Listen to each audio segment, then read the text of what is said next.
कौटुंबिक हिंसाचार प्रकरणात धनंजय मुंडे अंशतः दोषी. घटस्फोटित पत्नी करुणा शर्मा मुंडे यांना दरमहा 2 लाख रुपयांची पोटगी देण्याचे वांद्रे कोर्टाचे आदेश.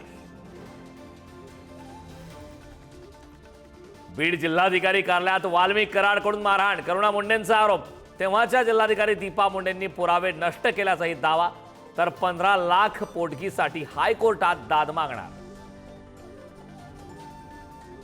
आई करुणाकडूनच आमचा छळ, मात्र वडील कधीही हानिकारक नव्हते. धनंजय मुंडेंचा मुलगा शिशू मुंडेंची इंस्टाग्रामवर पोस्ट. वडिलांचा बदला घेण्यासाठी खोट्या नाट्या गोष्टी पसरवत असल्याचाही दावा.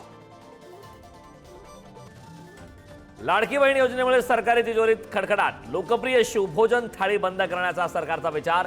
भुजबळांसह अनेकांचा विरोध. परिवहन मंत्री प्रताप सरनाईकांना धक्का. एसटी महामंडळाचं स्टेअरिंग अपर मुख्य सचिवांच्या हाती. सर्व निर्णयांचे अधिकार सचिवांकडेच. गृह विभागाकडून राजपत्र जारी. बदलापुरातील अक्षय शिंदे एन्काउंटर प्रकरणात ट्विस्ट. आरोपीच्या आईवडिलांचा खटला लढण्यास नकार. उद्या कोर्टात पुन्हा सुनावणी. तर एन्काउंटर प्रकरणी पोलिसांवर गुन्हा का नोंदवला नाही, हायकोर्टाचा सवाल. बुलढाण्यातील केस गळतीच्या चाचणीसाठी आयसीएमआरचं पथक पुन्हा शेगावात. 20 रुग्णांच्या रक्ताचे दुसऱ्यांदा घेतले नमुने. सिलेनियमचं प्रमाण वाढल्यानं केस गळती होत असल्याचा संशय.